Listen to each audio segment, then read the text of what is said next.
Welcome to physics.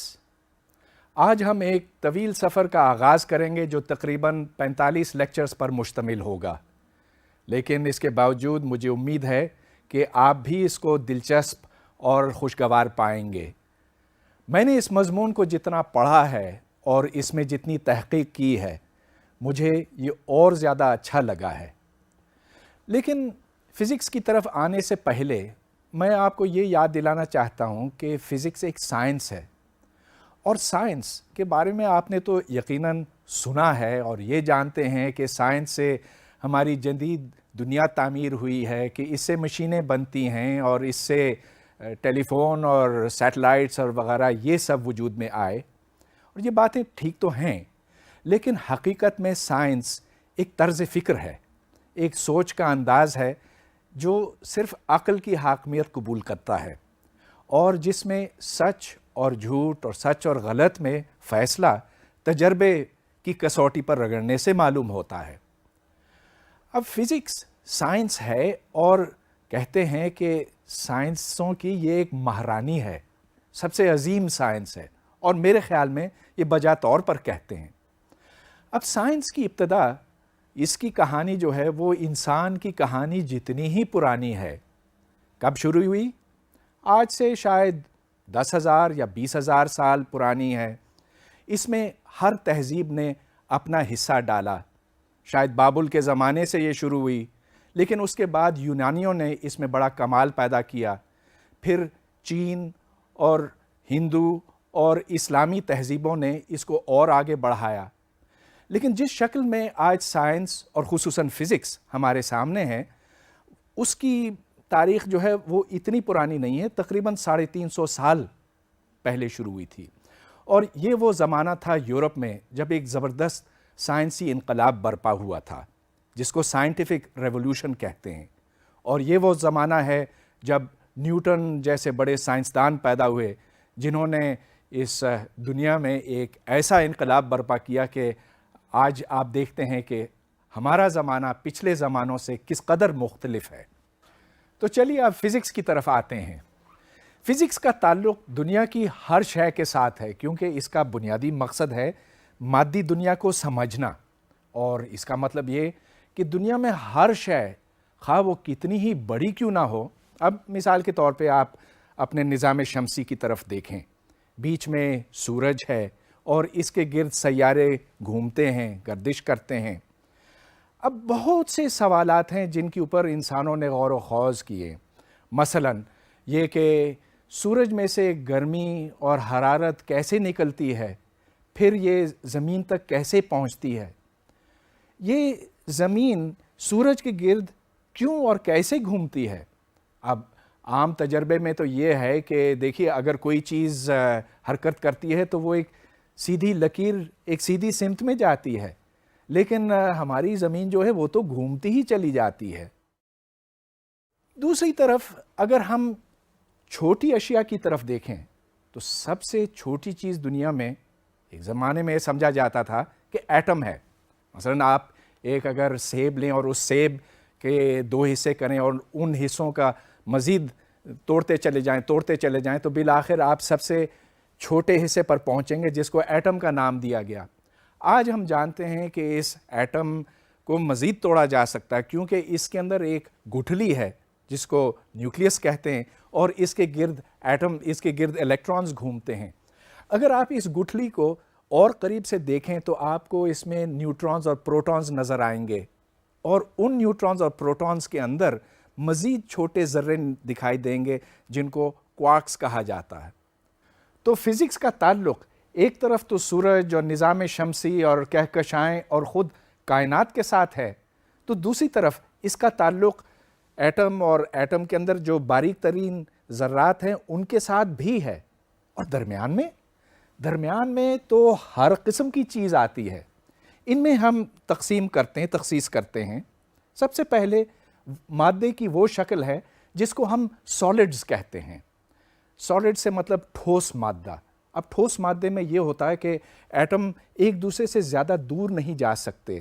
تو مثال کے طور پر نمک ہے، تو نمک میں ایٹم سوڈیم کا وہ کلورین کے ایٹم سے زیادہ دور نہیں جا سکتا، اور ایٹم جو ہیں وہ ایک طرح سے جڑے ہوئے ہوتے ہیں.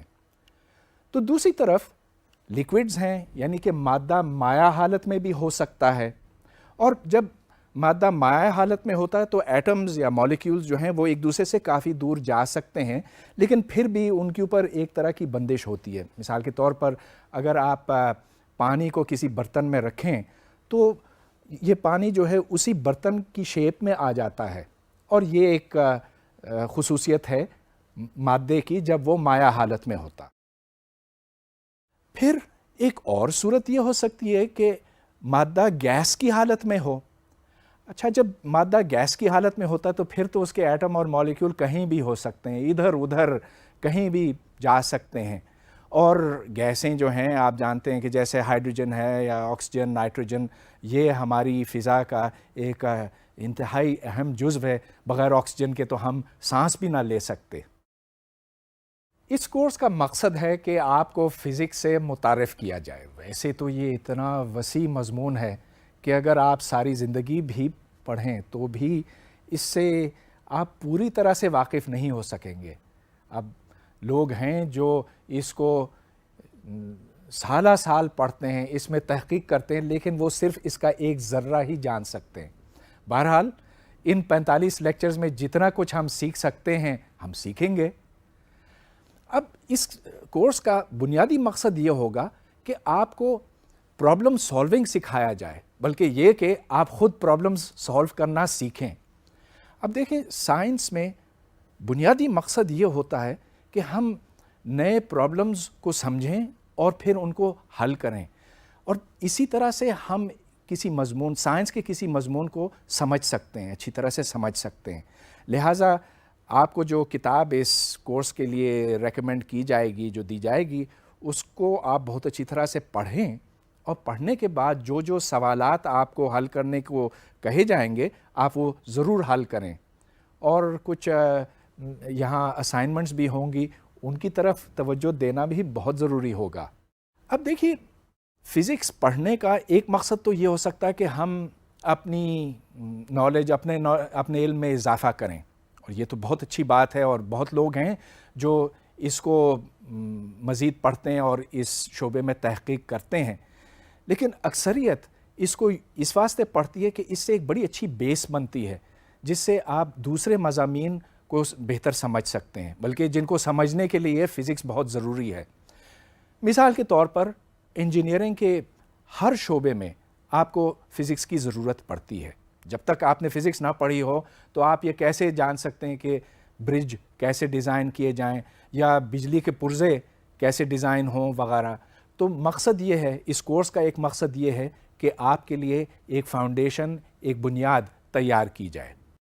لیکن شاید اس کورس کا سب سے بڑا مقصد، اولین مقصد یہ ہے کہ آپ میں ایک عادت ڈالی جائے کہ آپ ہر چیز کو کرٹیکلی ایویلیویٹ کریں. مطلب یہ کہ اپنی عقل و فہم کی بنیاد پر فیصلہ کریں آیا کہ یہ بات درست ہے کہ غلط ہے.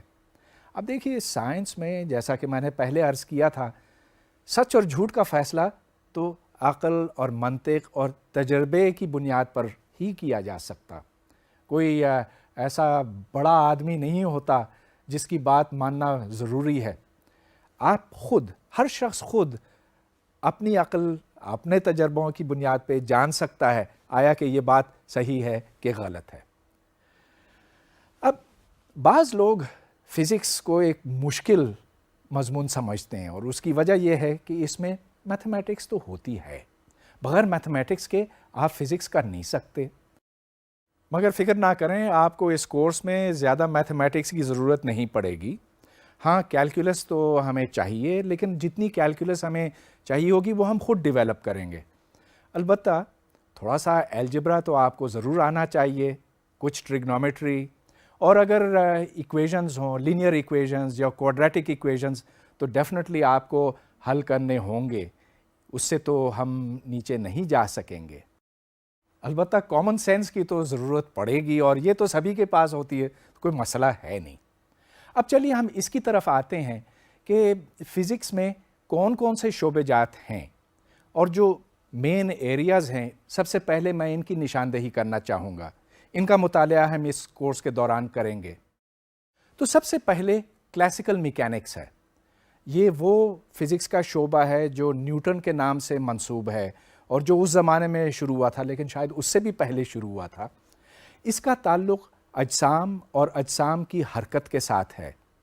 مومنٹم، فورس، انرجی، یہ تمام ایسے تصورات ہیں جو کلاسیکل میکینکس کے دائرے میں آتے ہیں.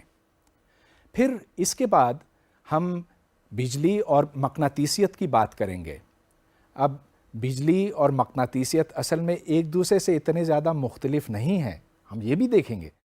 اور یہ ایک دریافت ہے جو جیمز کلارک میکسویل کی تھی آج سے تقریباً 200 سال پہلے.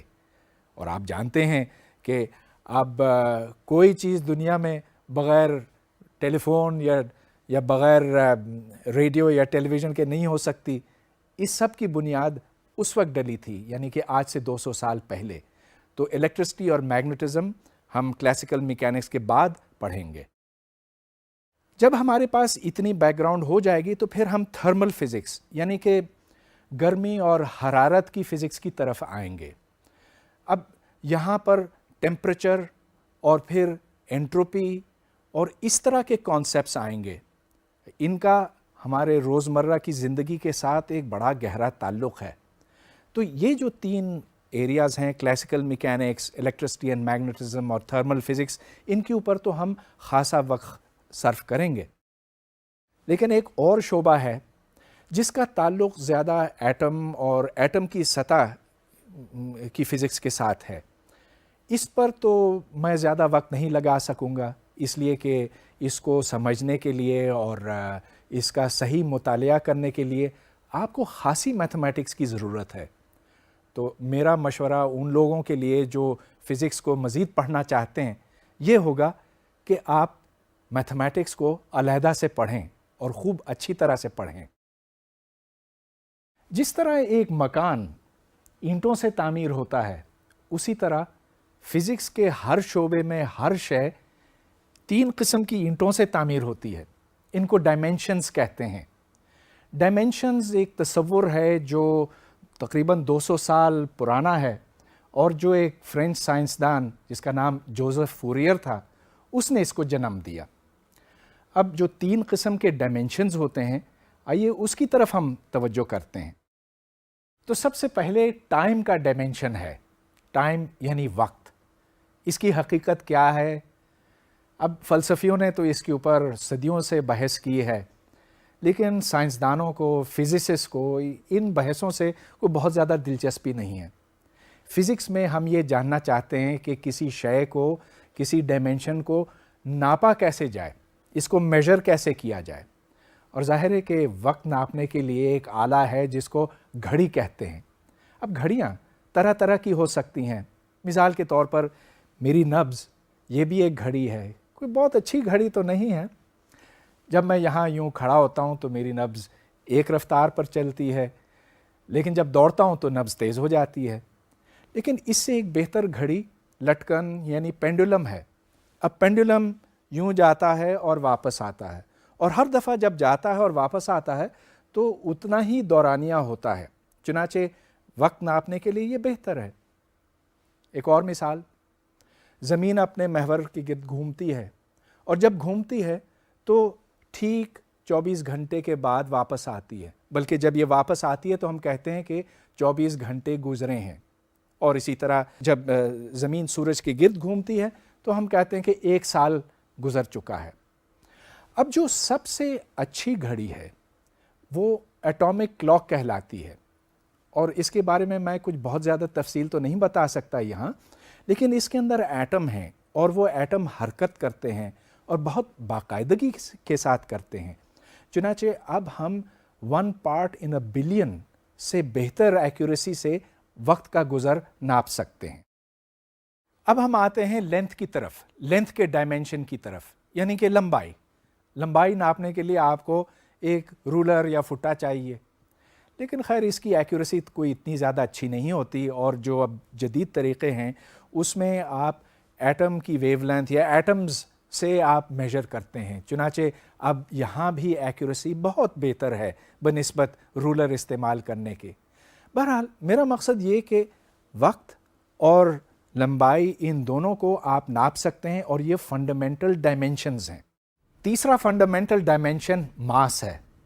ماس یہ بتاتا ہے کہ کسی جسم کے اندر مادے کی مقدار کتنی ہے، اور اگر مثال کے طور پر میرے پاس ایک سیب ہے، اس کے ساتھ میں ایک اور سیب جوڑ دوں تو ماس کی مقدار ڈبل ہو جائے گی۔ اب ماس جتنا زیادہ موجود ہوگا تو اتنا ہی زیادہ مشکل ہوگا کسی چیز کو حرکت دینا۔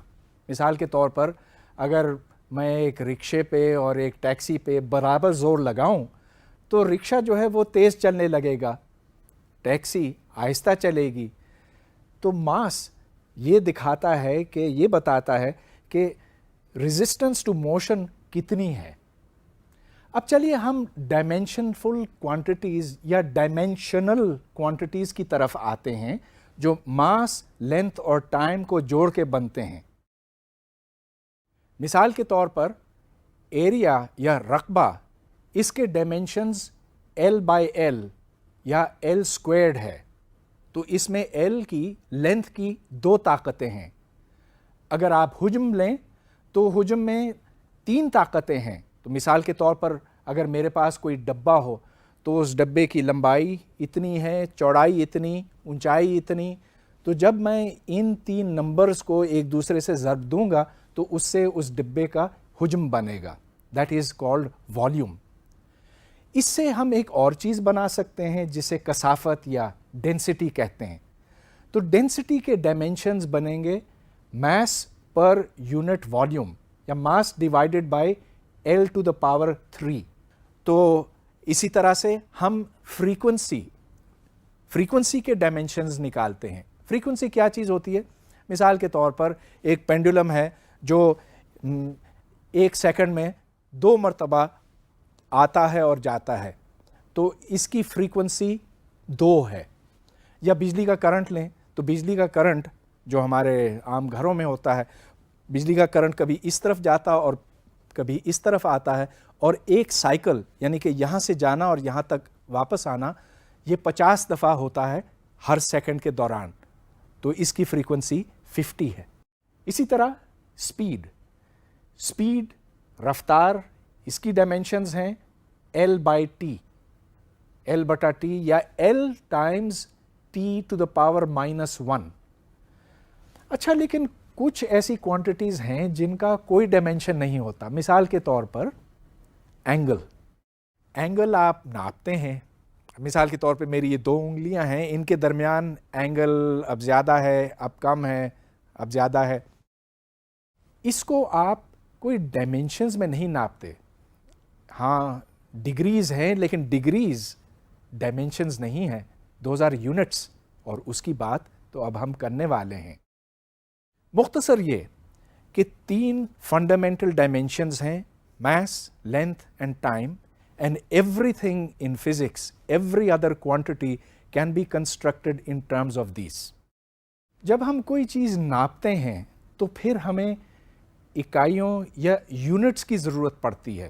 مثال کے طور پہ میں نے ابھی آپ کو یہ مثال دی تھی کہ میری 2 انگلیوں کے درمیان اینگل ہے، اور اس اینگل کو ہم ناپتے ہیں ڈگریز میں یا ریڈینز میں، تو ہمیں اب ایک سسٹم آف یونٹس کی ضرورت پڑے گی۔ 2 مختلف نظام ہیں، پیمائش کے نظام ہیں۔ سب سے پہلے وہ جو MKS سسٹم کہلاتا ہے۔ MKS سے مطلب metre kilo gram second system, جس میں لمبائی کی پیمائش میٹرز میں کی جاتی ہے، ماس کی پیمائش کلو گرامز میں، اور ٹائم کی سیکنڈز میں۔ پھر ایک اور نظام ہے جو CGS سسٹم کہلاتا ہے، جس کا مطلب ہے centimetre gram second system. تو یہاں پر پیمائش لمبائی کی سینٹی میٹرز میں ہوتی ہے، ماس کی گرامز میں، اور ٹائم کی MKS کی طرح سیکنڈز ہی میں ہوتی ہے۔ اب لینتھس کو سمجھنے کے لیے چلیے ہم دیکھتے ہیں کہ مختلف لینس جو دنیا میں ہیں اور جن سے ہمارا سابقہ پڑتا ہے وہ کیا کیا ہیں۔ مثال کے طور پر ایک قداور شخص کی لمبائی تقریباً 2 میٹر ہے، کرکٹ کے گراؤنڈ عموماً 300 میٹر سے زیادہ ہوتے ہیں، لیکن جب ہم بہت بڑے لینس کی بات کرتے ہیں تو اس کے لیے ہمیں سائنٹیفک نوٹیشن کی ضرورت پڑتی ہے، اور وہاں ہم 10 کی طاقتیں یا پاورز آف 10 استعمال کرتے ہیں۔ تو مثال کے طور پر اگر زمین کا آپ سائز لیں تو وہ size 6 times 10 to the power 6 metres ہے، اور اگر زمین سے سورج کا فاصلہ لیں تو that's about 1.5 times 10 to the power 11۔ اسی طرح ہم کائنات کے دائرے کی بھی بات کرتے ہیں۔ اب کائنات بہت وسیع ہے، لیکن آج ہم جانتے ہیں کہ یہ لامحدود نہیں، محدود ہے، اور اس کا دائرہ تقریباً 10 ٹو دا پاور 26 میٹرز ہے۔ اب دوسری طرف دنیا میں بہت سی چھوٹی چیزیں بھی ہیں۔ مثال کے طور پر کاغذ کے ایک ورق کی موٹائی لگ بھگ 10 ٹو دا پاور -4 میٹرز ہے، اور ایٹم، مثال کے طور پر ہائیڈروجن ایٹم، اس کا دائرہ تقریباً 10 ٹو دا پاور -10 میٹرز ہے۔ اس کے اندر جو پروٹون ہے وہ اس سے 1,00,000 گنا اور چھوٹا ہے، اور اس کا size 10 to the power -15 metres ہے۔ تو یہ لمبائی کے مختلف پیمانے، مختلف سکیلز ہیں۔ اسی طرح وقت کے اور ماس کے بھی مختلف سکیلز ہیں۔ تو چلیے سب سے پہلے لینتھ کے مختلف سکیلز کو دیکھتے ہیں۔ روشنی بہت تیز رفتار پہ حرکت کرتی ہے، لیکن روشنی کو بھی وقت چاہیے زمین سے چاند تک جانے کے لیے، اور یہ لگ بھگ 1.3 سیکنڈز ہے، یعنی کہ 1.3 ٹائمز 10 ٹو دا پاور 0۔ ایک گھنٹے میں 3600 سیکنڈ ہیں، 3.6 ٹائمز 10 ٹو دا پاور 3، اور ایک سال میں 3.2 times 10 to the power 7 seconds ہیں۔ آج ہم یہ بھی جانتے ہیں کہ کائنات تقریباً 15 ارب سال پہلے بنی تھی، اور اگر آپ اس کو سیکنڈز میں لکھیں تو وہ لگ بھگ 5 times 10 to the power 27 seconds بنتے ہیں۔ دوسری طرف ایسے واقعات یا ایونٹس ہیں جن کے درمیان دورانیہ بہت کم ہوتا ہے۔ مثال کے طور پر اگر آپ اپنی پلکیں جھپکائیں تو میرا اندازہ ہے، اور آپ کو یہ چیک کرنا چاہیے، کہ 1 سیکنڈ میں آپ 2 دفعہ شاید یہ کر سکیں، یعنی کہ فریکوینسی 2 پر سیکنڈ ہے۔ اگر آپ ایک ریڈیو ویو لیں تو یہ ریڈیو ویو ایک الیکٹرو میگنیٹک ویو ہے جس میں اتار اور چڑھاؤ 1 سیکنڈ میں 10 ٹو دا پاور 8 دفعہ ہوتا ہے، یعنی کہ اس کی جو ٹائم ڈیوریشن ہے that is 10 to the power -8 seconds. Mass کے بھی مختلف پیمانے ہیں۔ مثال کے طور پر ایک عام شخص کا وزن تقریباً 70 کلو گرام ہوتا ہے، ایک گاڑی کا وزن تقریباً 1000 کلو گرام ہے، جبکہ ایک بحری جہاز کا اس سے 1000 گنا زیادہ، یعنی کہ 10 to the power 6 kilogram ہے۔ اور یہاں آپ یہ نوٹ کر رہے ہیں کہ میں پھر سے پاورز آف 10 استعمال کر رہا ہوں۔ اس سے بھی جو بھاری اجسام ہیں، زمین کو لیجئے، اس کا وزن 6 times 10 to the power 24 kilograms ہے، اور سورج اس سے تقریباً 1 ملین گنا زیادہ بھاری ہے، اس کا وزن 2 times 10 to the power 30 kilograms ہے۔ اور اگر ہم اپنی کہکشاں کے وزن کا اندازہ لگائیں تو that is about 4 times 10 to the power 41۔ اب چھوٹی چیزوں کی طرف آتے ہیں۔ ایک ریت کے ذرے کو اگر آپ دیکھیں تو اس کا وزن 10 to the power -9 kilogram سے کم ہوگا، لیکن آکسیجن کا ایٹم اس سے تو بہت بہت زیادہ ہلکا ہے، اس کا وزن تقریباً 3 ٹائمز 10 ٹو دا پاور -25 ہے، اور الیکٹران تو اس سے ہزاروں گنا زیادہ ہلکا ہے، اس کا وزن 9 times 10 to the power -31 kilograms ہے۔ اب یہ سارے یونٹس ہیں۔ میں نے ایم کے ایس اور سی جی ایس میجرمنٹ سسٹمز کی بات کی تھی، لیکن اکثر ہمیں ضرورت پڑتی ہے ایک سسٹم سے دوسرے سسٹم تک جانے کی، تو اس کو کنورژن آف یونٹس کہتے ہیں۔ اس کے لیے چند یوزفل کنورژن فیکٹرز ہوتے ہیں جو اگر آپ کو یاد رہے تو بہت اچھا ہے۔ مثلا یہ کہ 1 انچ 2.54 سینٹی میٹرز کے برابر ہے، اور کہ 1 میٹر 3.28 فیٹ کے برابر ہے۔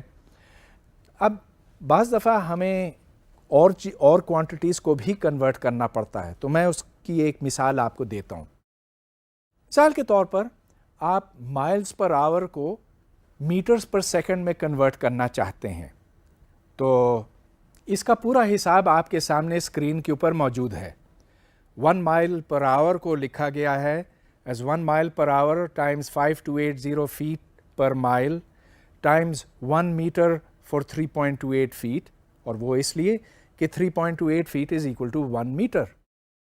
پھر اس کو ضرب دیا ہے with 1 hour over 3600 seconds, اور اس کی وجہ یہ کہ 3600 seconds is equal to 1 hour. اب آپ یہاں یہ نوٹ کر رہے ہوں گے کہ فٹ کے ساتھ کٹ جاتا ہے، آور کے ساتھ کٹتا ہے، اور مائل کے ساتھ کٹتا ہے، اور صرف میٹر پر سیکنڈ آخر میں رہ جاتا ہے. اس سے نتیجہ یہ نکلا کہ 1 mile per hour is equal to 0.447 meters per second. اب یہ ڈائمینشنل انالیسس کی ایک مثال تھی. لیفٹ سائڈ پہ اگرچہ یونٹس مائلز پر آور کے تھے اور رائٹ سائڈ پر میٹرز پر سیکنڈ کے تھے، لیکن دونوں لینتھ اوور ٹائم تھے، تو ڈائمینشنز واقعی دونوں صورتوں میں برابر تھیں. تو یہ ایک بڑی اہم بات بنتی ہے کہ ہر ایکویژن یعنی کہ ہر مساوات میں جو ڈائمینشنز لیفٹ سائڈ پر ہیں وہی رائٹ سائڈ کے اوپر ہونے چاہیے. اگر ایسا نہیں ہے تو اس کا مطلب یہ ہے کہ ایکویژن صحیح نہیں ہو سکتی. تو اس کی چلیے ایک مثال دیکھتے ہیں. مثلا آپ ایک پرابلم حل کرتے وقت اس نتیجے پہ پہنچتے ہیں کہ distance is equal to velocity into time squared. تو کیا یہ بات درست ہو سکتی ہے؟ کیا ایسی ایکویژن کسی بھی صورت میں بن سکتی ہے، صحیح بن سکتی ہے؟ اب آپ یہ دیکھیں کہ لیفٹ سائڈ کے اوپر یونٹس لمبائی کے ہیں، لینتھ کے ہیں، جبکہ رائٹ سائڈ کے اوپر اسپیڈ انٹو ٹائم اسکوائرڈ ہے، یعنی کہ L/T multiplied by T squared. تو ان دونوں کو جب آپ ضرب دیں گے تو لینتھ انٹو ٹائم بنتا ہے، جس کا مطلب یہ کہ لیفٹ سائڈ پر جو یونٹس ہیں اور جو رائٹ سائڈ پر یونٹس ہیں یہ ایک دوسرے سے بالکل مختلف ہیں، اور یہ ایکویژن ہو نہیں سکتی، غلط ہے. ڈائمینشنز کے لیے کچھ رولز ہیں جن کو میں واضح کرنا چاہوں گا. اب ڈائمینشن سے مراد میس، لینتھ اور ٹائم، اور یہ الجبریک کوانٹیٹیز ہیں. مطلب یہ کہ جس طرح سے آپ سمبلز کو ایڈ اور سبٹریکٹ کرتے ہیں ویسے آپ ان کے ساتھ کر سکتے ہیں، لیکن ان کے رولز تھوڑے سے مختلف ہیں اور وہ میں ابھی آپ کو بتانا چاہوں گا. اب مثال کے طور پر آپ ملٹیپلیکیشن اور ڈویژن دو ڈائمینشنز کو کر سکتے ہیں. مثال کے طور پر اگر لینتھ ڈیوائڈڈ بائی لینتھ ہے تو وہ ڈائمینشنز آپس میں کٹ جائیں گے and you will be left with a dimensionless quantity. یا اگر لینتھ ڈیوائڈڈ بائی ٹائم ہے تو دیٹ از، جیسے کہ آپ جانتے ہیں، اسپیڈ ہے. اس کو آپ L(T⁻⁻1) بھی لکھ سکتے ہیں. تو لینتھس، میس، ٹائم، ان سب کو آپ ملٹیپلائی اور ڈیوائڈ کر سکتے ہیں، لیکن آپ لینتھ کو ٹائم کے ساتھ ایڈ نہیں کر سکتے. There is no sense in seeing L+T is equal to something. ایسی کوئی چیز نہیں ہو سکتی. نہ ہی یہ ہو سکتا کہ آپ ماس کو ٹائم کے ساتھ ایڈ کریں یا ٹائم اسکوائرڈ کو ٹائم کے ساتھ کریں. تو ایڈیشن اور سبٹریکشن یوں نہیں ہو سکتی. البتہ ملٹیپلیکیشن کے رولز وہ ہیں جو میں نے آپ کو ابھی بتائیں. جب بھی ہم کسی کوانٹٹی کی پیمائش کرتے ہیں تو اس میں ایکوریسی کبھی بھی 100% نہیں ہو سکتی. مثال کے طور پر اگر آپ کسی چیز کی لمبائی ناپیں تو ہو سکتا ہے کہ نتیجے میں آپ کو 2.5 فیٹ ملے یا 2.9 سینٹی میٹر ملے، لیکن 2.92 بھی ہو سکتا ہے. البتہ 2.92 3 4 5 6 7 8 ایسے تو نہیں ہوگا، کیونکہ جس آلے کے ساتھ آپ اس کی میجرمنٹ کریں گے اس میں تھوڑی سی انیکوریسی کا ہونا ناگزیر ہے، لازمی ہے. چنانچہ یہاں سگنیفیکنٹ فگرز کی بات آتی ہے. جو ایکوپمنٹ آپ کے پاس ہے اس کی جو ایکوریسی ہے اس سے زیادہ آپ کیلکولیشن پلیز کبھی نہ کیجیے گا. مثال کے طور پر اگر میں آپ سے یہ سوال کروں کہ 3 سیب ہیں، ان کا وزن آپ میجر کریں اور پھر مجھے ایوریج ویٹ بتائیں، تو آپ مجھے پلیز یہ نہ بتائیے گا کہ اس کا وزن ہے، ایوریج ویٹ ہے 550.234 گرامز. ایسے نہیں ہو سکتا، کیونکہ جس چیز میں آپ اس کو وزن کریں گے اس ایکوپمنٹ کی، اس میجرنگ اسکیل کی ایکوریسی 100% نہیں ہے. اس واسطے اب ہمیں ڈسکس کرنا چاہیے کہ جب کوئی الجبریک کوانٹٹی، کوئی ارتھمیٹیکل کوانٹٹی ہمیں دی جاتی ہے تو اس کو کس لیول آف ایکوریسی پر دیکھنے کی ضرورت ہے. یہ بہت ضروری ہے کہ آپ صرف اتنے ہی ڈیجٹس استعمال کریں جتنے کے کرنے چاہیے. میرا مطلب یہ کہ اگر آپ کی لمبائی کسی رولر سے میجر ہو رہی ہے تو اس میں زیادہ سے زیادہ 1% ایکوریسی ہی ہو سکتی، اس سے زیادہ نہیں. تو کچھ جنرل رولز ہیں جو آپ کو مد نظر رکھنے چاہیے کیلکولیشنز کے دوران. مثال کے طور پر دو نمبرز کو جمع کرتے وقت، اچھا اگر ایک نمبر ہے جس کی ایکوریسی 95.9 ہے اور دوسری کی 39.32 ہے تو چلیے آپ نے جمع کیا اور 135 بن گیا، لیکن زیادہ مناسب یہ ہوگا کہ اس کی ایکوریسی کو 135 کہا جائے. تو اس کے آگے جو ڈیسیمل فگرز ہیں وہ لگانے کا کوئی ایسا خاص مقصد نہیں، اس سے کوئی فائدہ حاصل نہیں ہوگا. یہ بات یہاں پر اور زیادہ واضح ہے سبٹریکشن کرتے وقت بھی اور ملٹیپلیکیشن اور ڈویژن کے وقت بھی. اب مثلا ملٹیپلیکیشن کرتے وقت ایک نمبر کی ایکوریسی ہے to one figure of decimal 105.8، دوسرا ہے 31.4. اگر آپ اس کو کھولیں تو یہ 6 فگرز بنتے ہیں، لیکن اس کو اصل میں ہمیں راؤنڈ آف کرنا چاہیے. مطلب یہ کہ وہ جو 0.12 ہے ڈیسیمل فگر کے بعد وہ کوئی ایسے معنی نہیں رکھتا، اس کو چھوڑ دینا چاہیے. اسی وقت اور اسی طرح ڈویژن کرتے وقت 105.8 کو اگر 31.4 سے آپ ڈیوائڈ کریں تو بہت سے ڈیسیمل فگرز آپ کو ملیں گے، لیکن مناسب یہ ہوگا کہ آپ اس کو 3.37 پہ کٹ آف کر لیں، کیونکہ جو دو نمبرز ہیں they are known only to one decimal figure of accuracy. لہٰذا 5 ڈیسیمل فگرز 3 کے بعد لگانا کوئی زیادہ انفارمیشن آپ کو نہیں پہنچاتا. اب میں آرڈر آف میگنیٹیوڈز کی بات کرنا چاہوں گا. آرڈر آف میگنیٹیوڈ سے مطلب یہ کہ ہم اندازاً کسی کوانٹٹی کا حساب لگانا چاہتے ہیں، اور اس کی میں بہت سی مثالیں آپ کو دے سکتا ہوں. فزکس میں اکثر اوقات ایگزیکٹ کیلکولیشن کرنا ممکن نہیں ہوتا، یا تو ہمارے پاس اتنی انفارمیشن نہیں ہوتی یا پرابلم بہت مشکل ہوتا ہے یا جو بھی. تو یہ اشد ضروری ہے کہ ہم اندازے لگا سکیں. اور اب میں آپ سے آرڈر آف میگنیٹیوڈ کے بارے میں ڈسکس کرنا چاہتا ہوں. آرڈر آف میگنیٹیوڈ سے مطلب یہ کہ جب ہم 10 کی پاورز میں لکھتے ہیں تو نیئرسٹ پاور آف 10 کے نزدیک اگر بعض دفعہ لکھا جائے تو اس سے کام چل سکتا ہے. چلیے ایک مثال آپ کو میں دیتا ہوں. ایک آدمی کا وزن لگ بھگ 100 کلو گرامز ہے. اچھا اب مانا کہ 100 کلو گرام تو بہت کم لوگوں کا ہوتا ہے، عام طور پہ اس کا آدھا ہوتا ہے، لیکن writing it as 10 to the power 2 kilo grams ایک یوزفل چیز ہو سکتی ہے بعض سچویشنز میں. اسی طرح اگر آپ ایک بچے کا وزن لیں تو وہ 10 کلو گرام کے لگ بھگ ہو سکتا ہے، اور اگر آپ ایک کرکٹ بال لیں تو اس کا وزن کوئی 1 کلو گرام کے لگ بھگ ہے. اب یہاں میں نے صرف پاورز آف 10، کلوسسٹ پاورز آف 10 کی بات کی ہے. میں یہ دعویٰ نہیں کرتا کہ یہ ایکوریٹ ہے، لیکن جیسا کہ میں نے پہلے کہا ہمیں اندازے لگانے کی ضرورت پڑتی ہے.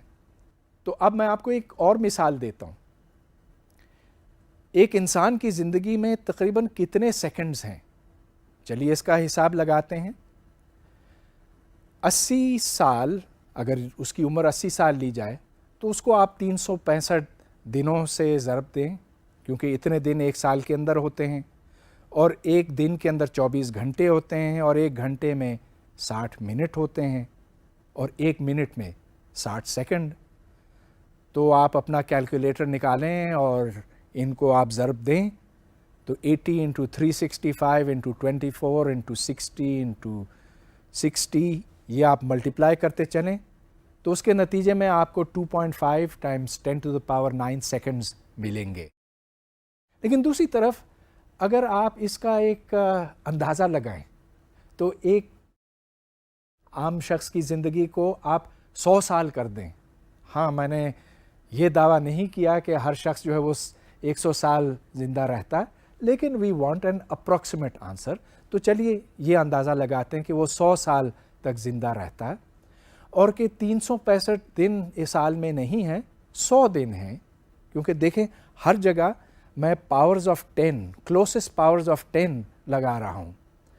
اس کو پھر آپ 10⁻⁻1 آورس پر ڈے سے ضرب دیں، 100 منٹس پر آور، 100 سیکنڈس پر منٹ، اور ان سب کو جب آپ جوڑیں گے تو اس سے 10⁻9 سیکنڈز ملے گا. اب دیکھیے یہ کتنی کمال کی بات ہے کہ ایک طرف تو ہم نے ایک بڑی ایکوریٹ کیلکولیشن کی، آپ نے بیٹھ کر اپنے کیلکولیٹر کے ساتھ یہ معلوم کیا کہ اٹ از 2.5 ٹائمز 10⁻9 سیکنڈز، اور دوسری طرف اگر آپ یہ رف اندازے لگائیں تو کوئی بہت زیادہ فرق نہیں پڑتا.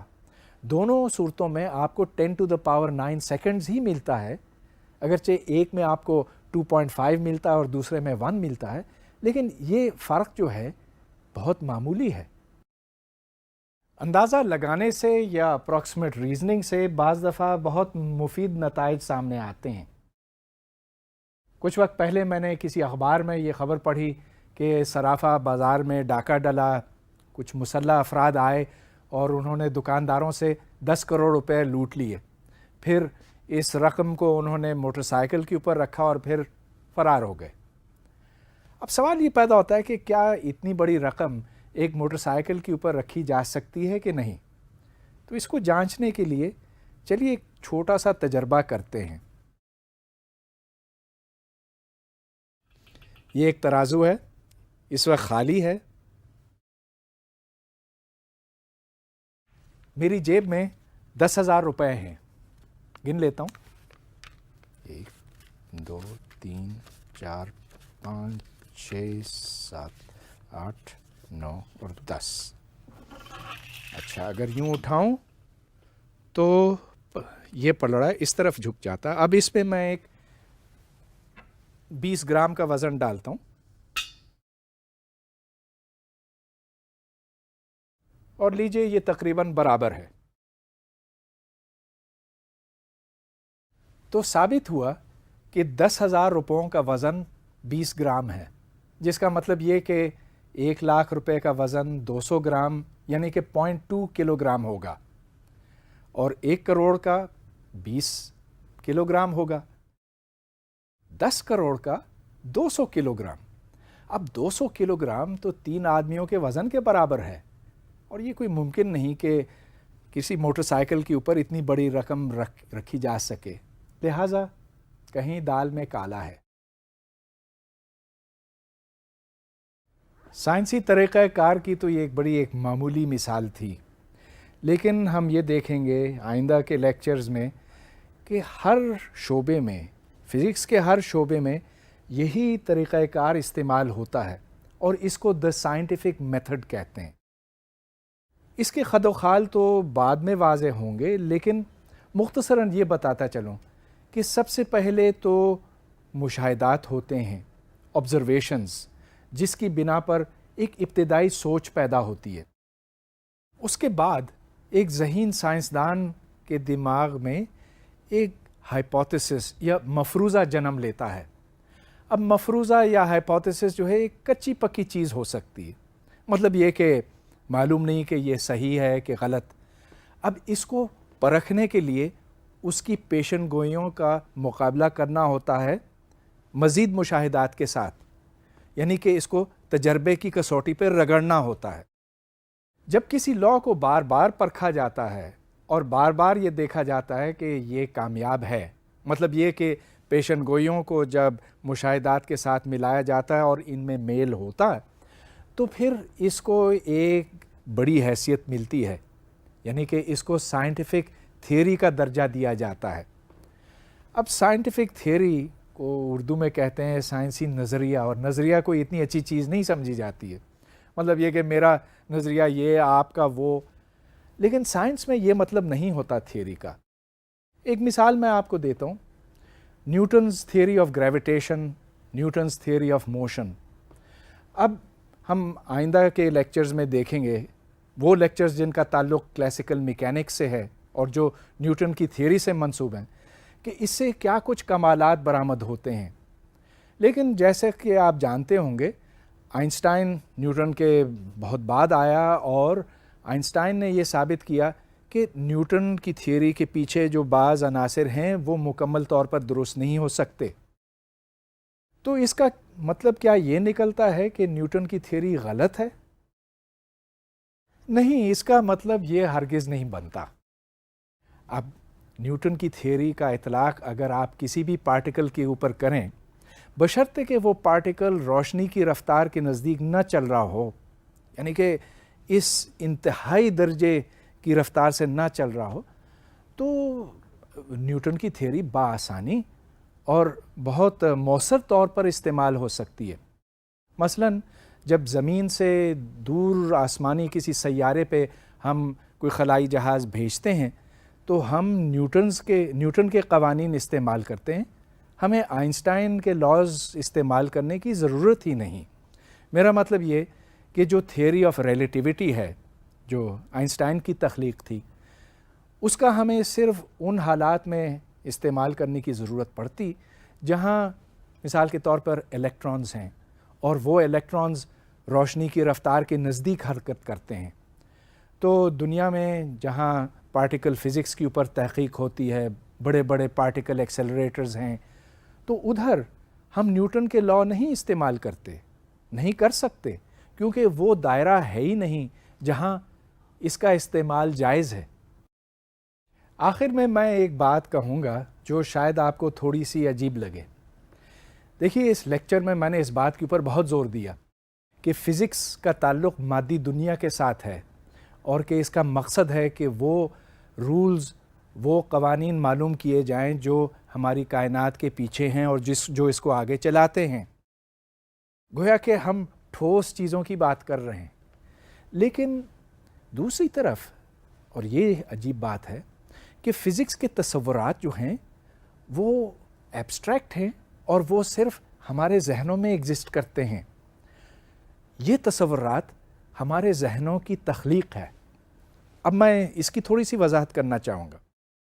آئندہ کے لیکچرز میں مثال کے طور پر آپ بار بار یہ سنیں گے کہ یہ ایک فری پارٹیکل ہے، ایک آزاد جسم ہے، کہ یہ ایک نقطہ ہے، کہ یہ ایک سیدھی لکیر ہے. لیکن اس پہ ذرا سوچیے، آزاد جسم جیسی چیز تو کوئی ہوتی ہی نہیں ہے. اچھا، آپ یہ کہہ سکتے ہیں کہ زمین کے اوپر کوئی چیز آزاد نہیں ہے کیونکہ کشش ثقل، گریوٹی اس جسم کو زمین کی طرف کھینچتی ہے. تو اس کو ذرا دور لے جائیے، آسمان میں لے جائیے، زمین سے بہت دور لے جائیں. اچھا، کتنا دور لے جائیں؟ یہاں سے 1 کروڑ میل دور لے جائیں، 100 کروڑ میل دور لے جائیں، لیکن وہ بھی کافی نہیں ہوگا، کیونکہ تھوڑی سی کشش، تھوڑی سی طاقت تو ضرور رہے گی جو زمین کی طرف اس جسم کو کھینچتی ہے. اور اگر آپ بہت دور لے جائیں گے تو پھر کہکشائیں ہیں، دوسرے سیارے ہیں، جو کچھ. لہٰذا ایک مکمل طور پر آزاد جسم تو ایگزسٹ کرتا ہی نہیں. صرف ایک جگہ پہ اس کا وجود ہے اور وہ ہمارے دماغوں میں. اور اسی طرح اگر آپ ایک نقطے کی بات کریں، اچھا چلیے آپ کہتے ہیں کہ نقطہ ایک بہت باریک چیز ہوتی ہے اور وہ ہم بنا سکتے ہیں ایک پینسل کو کاغذ پر لگا کر، لیکن اس کو آپ مائکروسکوپ کے نیچے دیکھیں تو جو مائکروسکوپ اس کے نزدیک آتا جائے گا تو وہ نقطہ آپ کو بڑا دکھائی دے گا. اب پینسل کی نوک تو اتنی باریک بنائی نہیں جا سکتی، کیونکہ پینسل کی نوک خود ایٹمز کے اوپر مشتمل ہے اور ایٹمز خود نقطے نہیں ہیں. لہٰذا دنیا میں کوئی نقطہ بھی نہیں وجود رکھتا اور اسی طرح کوئی سیدھی لکیر بھی نہیں ہے. غرض یہ کہ فزکس کے جو تصورات ہیں، جو کانسیپٹس ہیں، وہ انسان کے ذہن میں رہتے ہیں. چنانچہ یہ تصورات بنتے چلے جاتے ہیں، ان کی تخلیق ہوتی ہے، اور اسی لیے فزکس ایک ارتقائی پذیر ڈسپلن ہے جس میں ہر وقت ترقی ہوتی ہے،